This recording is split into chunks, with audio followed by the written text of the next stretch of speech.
The text from my sister came at 3:42 p.m. on a Wednesday. Family dinner tonight. 6 p.m. Important news. Don't be late. I was in my workshop behind the house, shaping a piece of reclaimed cedar into a table leg on my lathe. Wood shavings covered my boots and work apron. Through the windows I could see 200 feet of old-growth Douglas fir stretching up toward the gray Oregon sky. My forest. My sanctuary. The 23 acres my grandmother left me when she died. I texted back, can't make it. Working. 3 dots appeared immediately. This affects you. Be there. I almost said no. Family dinners with my sister Vanessa usually meant I was about to be asked for money or told I should be doing something different with my life. But something about, this affects you made me curious. I shut down the lathe, brushed off the sawdust, and drove the 40 minutes from my forest property outside Escalating to my parents' house in Oregon City. Vanessa's car was already there when I arrived.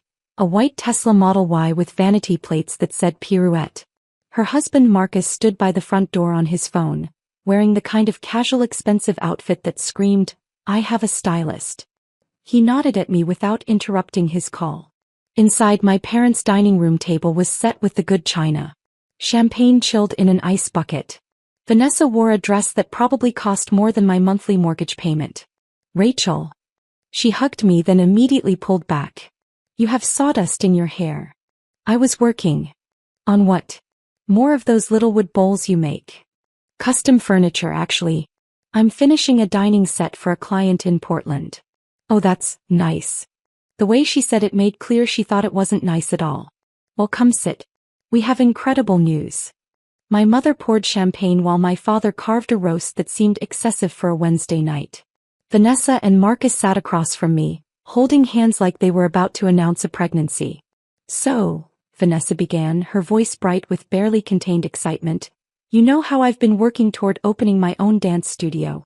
It's been my dream since I was 12 years old, and after 15 years of teaching at other people's studios, taking their direction, working their hours, it's finally happening. That's great, Van. Congratulations. It's better than great. We found the perfect space in Lake Oswego. 1,200 square feet, beautiful hardwood floors, floor-to-ceiling mirrors, a reception area. The landlord is offering a 5-year lease with an option to buy. She squeezed Marcus's hand. It's everything I've ever wanted. Sounds perfect, I said, waiting for the ask. How much did she need? 5,000? 10? The build-out costs are significant, Marcus said. New flooring, sound system, mirrors, bars, waiting area furniture. Plus first and last month's rent, deposits, insurance, initial marketing. We're looking at about $180,000 in startup costs. I started calculating how much I could afford to lend without touching my emergency fund. But we found a solution, Vanessa continued. A way to fund the entire studio without taking on debt or investors. We're selling the forest house.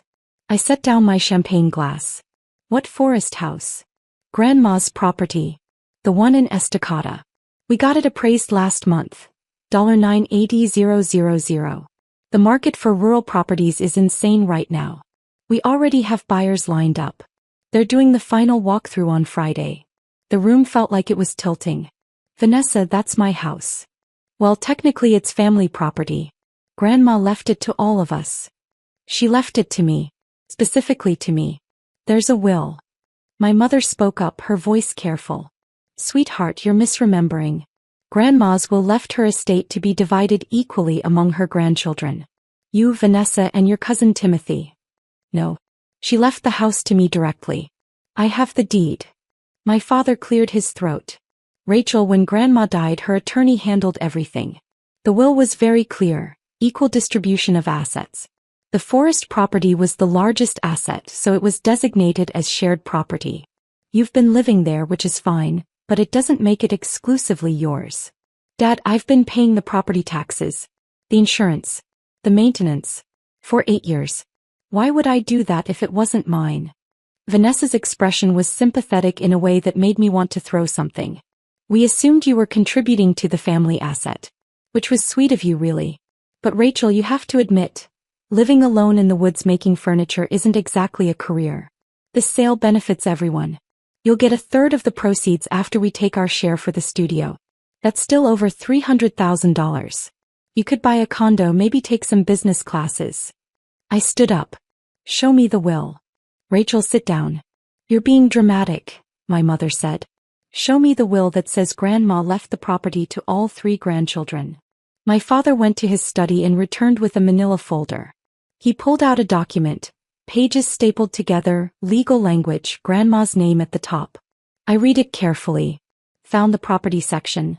I hereby bequeath my real property located at 473924 Forest Service Road, Estacada, Oregon, to my beloved granddaughter Rachel Marie Dawson, to have and to hold in perpetuity. This says the property goes to me. Just me. Rachel Marie Dawson. Not all grandchildren. Me. Vanessa grabbed the will from my hands. Read the section. Her face went pale, then flushed red. This isn't the right version.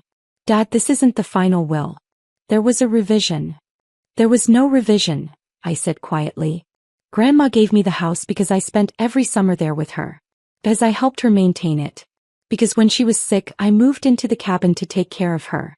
She told me a month before she died that the property would be mine. Rachel, you're confused, my mother started. I'm not confused.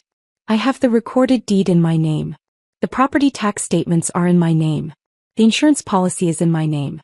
I've been making mortgage payments in my name for 8 years because Grandma still owed $340,000 when she died, and I took over the loan. Marcus spoke for the first time since the champagne was poured. If you have a mortgage, then you don't own the property outright. The bank does. Which means I own it subject to the mortgage which I've been paying down. The balance is now $220,000. When it's paid off, the property is mine, free and clear. Wiggly. Exclusively. Mine. Vanessa's voice rose. You can't do this.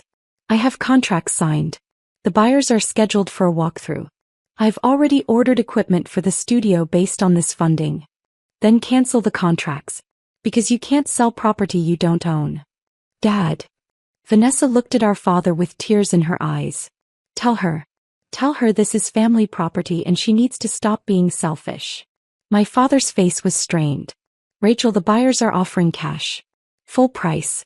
The closing is scheduled for next Monday. Your sister's dream is finally within reach. Can't you just be flexible? For family. I looked at each of them. My parents. My sister. Her husband. All of them staring at me like I was the unreasonable one. I need to make a phone call, I said. I walked outside to my truck and called Summit Title Company in Portland. The number was printed on the closing documents Vanessa had apparently uploaded to the family shared cloud drive, probably trying to make me feel included in something I'd never agreed to. Summit Title, this is Angela. I need to speak to whoever's handling the closing for 47392 Forest Service Road in Estacada. It's scheduled for Monday. Let me transfer you to escrow. Hold music. I leaned against my truck watching my parents' house through the windshield. I could see Vanessa gesturing wildly, my mother's hand on her shoulder. This is James Portillo, escrow officer. How can I help? Mr. Portillo, I'm Rachel Dawson. My sister Vanessa is attempting to sell property at 47392 Forest Service Road. I'm the actual owner. She doesn't have authority to sell my house. Pause. Ms. Dawson, I'm looking at the file now. The seller is listed as Vanessa Kemp, with authority granted through estate inheritance. Are you saying that's incorrect? Completely incorrect. I'm the sole heir to that property. I have the recorded deed, the mortgage in my name, 8 years of tax payments. My sister has no ownership interest whatsoever. Hold on. Keyboard clicking. I'm pulling up the county records now. The deed recorded with Clackamas County shows Rachel Marie Dawson as grantee, transferred from Dorothy and Henderson via will probate, dated March 2016. You're correct. Ms. Kemp isn't on the title. So how is she selling my house? More clicking. She provided what appeared to be a letter from the estate attorney stating that the property was left to multiple heirs with her designated as the managing member for sale purposes. We accepted it as valid documentation. It's not valid. Fraud. She forged estate documents to sell my property. The line went quiet for several seconds. Ms. Dawson, I need to transfer you to our executive director. Can you hold? Yes. Different hold music. My sister emerged from the house, spotted me by my truck and started walking over. I held up one hand. Wait. A new voice came on the line, older, female, all business. Ms. Dawson, this is Carol Hendricks, Executive Director of Summit Title. I understand there's a question about the Estacada property ownership. Not a question. Feck. I'm the sole owner. My sister forged documents to sell it without my knowledge or consent. Can you come to our office? Tomorrow morning 9 a.m.? Bring your deed, your mortgage documentation, anything that proves ownership. I'll be there. Good. Because if what you're saying is accurate, we're looking at attempted wire fraud. That's a federal crime. I'm putting a hold on this closing immediately. Vanessa reached my truck as I hung up. Rachel, you can't just sabotage this. I've worked toward this studio my entire life. By trying to steal my house? It's not stealing. It's family property. Grandma would have wanted us to share. Grandma left it to me.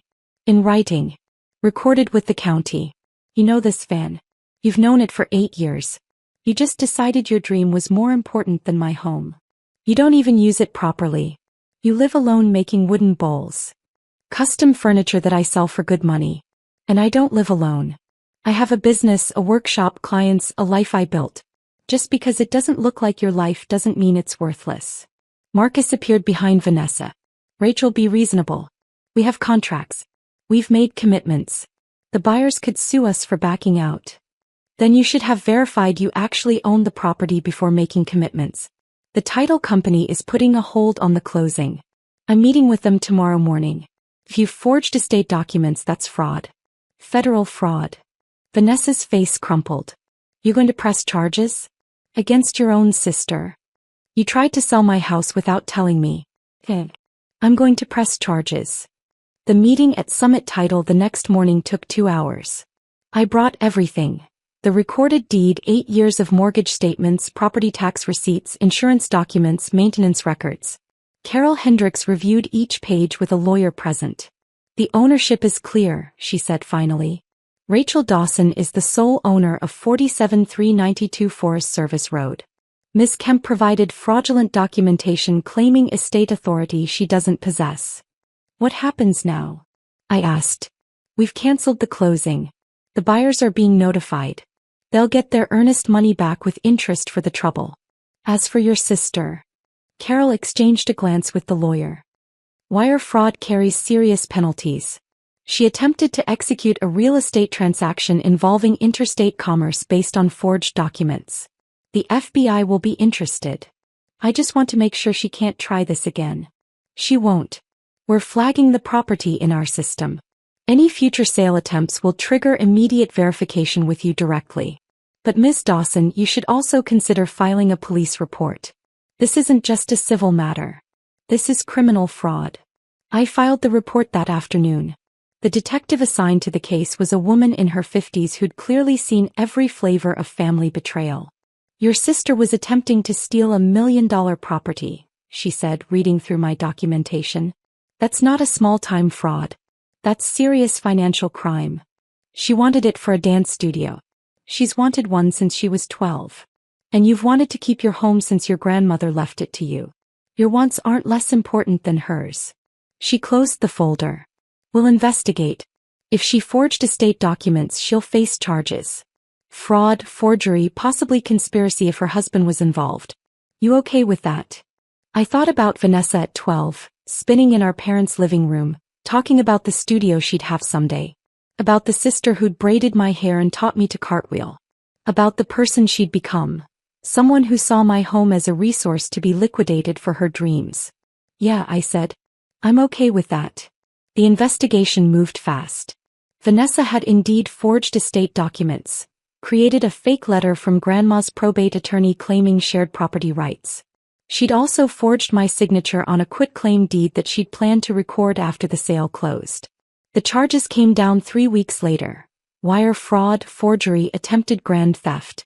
Her attorney negotiated a plea deal.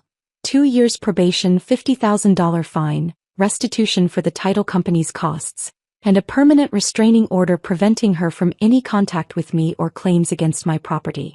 My parents took her side immediately. She made a mistake, my mother said in the one phone call I accepted. She was desperate to achieve her dream. You're destroying her life over a house. She tried to steal my home to fund her business. That's not a mistake. That's a crime. It's family property. It's my property. Legally. Exclusively. Right. The fact that you can't accept that says everything about how you see me.